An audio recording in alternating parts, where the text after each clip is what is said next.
नमामि रामं रघुवंशनाथम। भगवान गीता के 9वें अध्याय में बड़ी ही विलक्षण बात किए हैं और भक्तों को खुश कर देने वाली ये बात है। अपने आश्रितों को, जो उनको अन्य भाव से भजता है, उसके दिलों पर राज करने वाली ये बात उन्होंने कही है। कहते हैं, सामोहम सर्वभूतोषु नामे देशो अस्ति न प्रियः ये भजन्ति तुं मां भक्ता मयि ते तेषु चाप्यहम्। मैं न तो किसी से द्वेष करता हूँ, सामो अहम सर्वभूतेषु, ना ही किसी के साथ पक्षपात करता हूँ, ना में देशो अस्ति न प्रियः, न मेरा किसी से द्वेष है न कोई प्रिय है। मैं सबों के लिए समभाव हूँ, समो अहम सर्वभूतेषु, किंतु ये भजन्ति तू मांग, किंतु जो भी भक्ति पूर्वक मेरी सेवा करता है, ये भजन्ति तू मांग भक्ता मयि ते तेषु चाप्यहम्, वह मेरा मित्र है, मुझ में स्थित रहता है और मैं भी उसका मित्र हूँ। भगवान कहते हैं, वो मेरा मित्र है और मैं उसका मित्र हूँ। किसका? जो हम उसको भक्ता है, भजता है।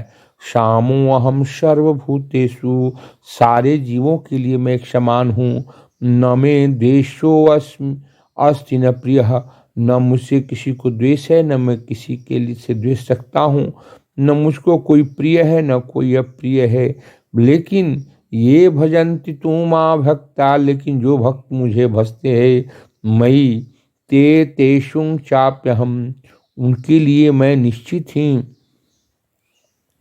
मैं उनका मित्र हूँ और वो मेरे मित्र हैं। भगवान की भक्तों के प्रति यहाँ यह प्रश्न किया जा सकता है कि जब कृष्ण का सबों के लिए संभाव है और उनका कोई विशिष्ट मित्र नहीं, फिर भी उन भक्तों में विशेष रुचि क्यों लेते हैं जो उनके दिव्य सेवा में सदैव लगे रहते हैं।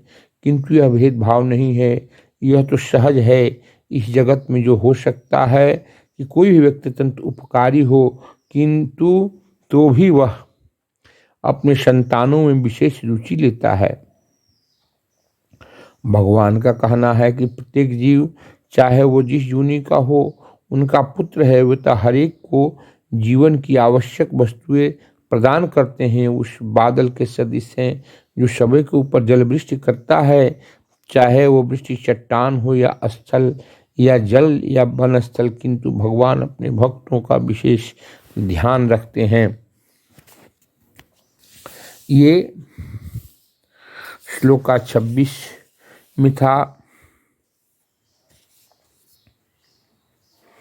और श्लोक 30, अपि चेतु सुदराचारो भजते मामन्यभक्तभाक् साधुरेव सामन्तव्य सम्यावातिशो हि स।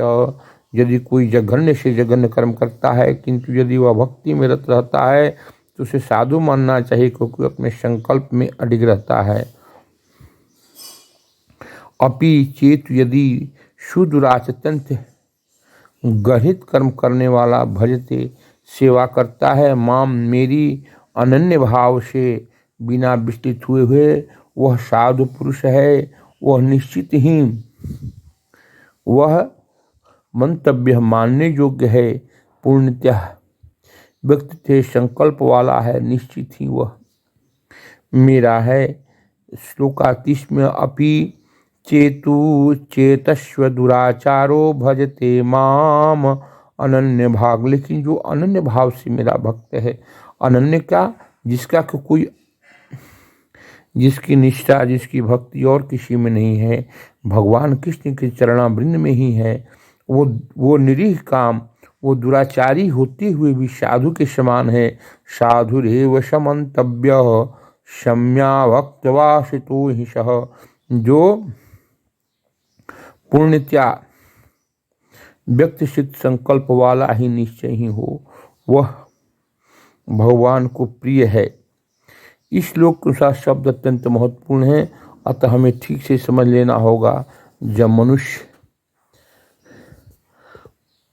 वश रहता है तो उसके दो प्रकार कर्म होते हैं, प्रथम वश और दूसरा द्वितीय स्वभाव। जिस प्रकार शरीर की रक्षा करने या समाज या राज्य के नियमों का पालन के लिए तरह तरह कर्म करने होते हैं, उसी प्रकार से बद्ध जीवन के प्रसंग भक्तों के लिए कर्म होते जो बद्ध कहलाते हैं।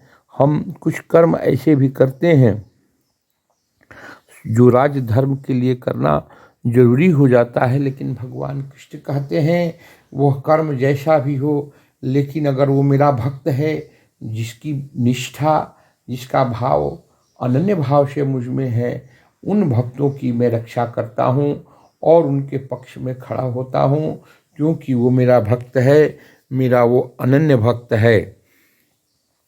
इस प्रकार से भगवान भक्तों के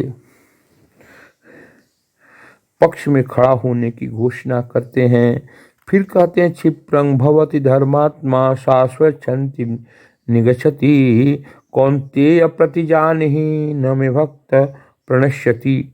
वह तुरंत धर्मात्मा बन जाता है और स्थायी शांति को प्राप्त होता है। हे कुंती पुत्र, निडर होकर घोषणा कर दो कि मेरे भक्त का कभी विनाश नहीं होता है। भगवान कृष्ण कहते हैं कि मेरे भक्तों का कभी नाश नहीं होता है। क्षिप्रम भवति, शीघ्र बन जाता है वो धर्मात्मा, शाश्वत शांति और शाश्वत शांति को प्राप्त करता है। कौन्तेय प्रतिजानिहि, हे कुंती प्रतिजानिहि, घोषित कर दो, हे कुंती पुत्र अर्जुन, तुम ये घोषित कर दो कि मेरे भक्तों का कभी नाश नहीं होता है। क्षिप्रम भवति धर्मात्मा, तुरंत ही वो धर्मात्मा हो जाता है और शाश्वत शांति निगच्छति, वो शाश्वत शांति में स्थायी शांति को निगच्छति प्राप्त करता है। कौन्तेय प्रतिजानिहि न मे भक्ता पृच्छति, हे कुंती पुत्र प्रतिजानिहि, ये घोषणा कर दो कि मेरे भक्तों का कभी भी नाश नहीं होता है। इस तरह से भगवान अपने भक्तों के पक्ष में खड़े हुए नजर आते हैं और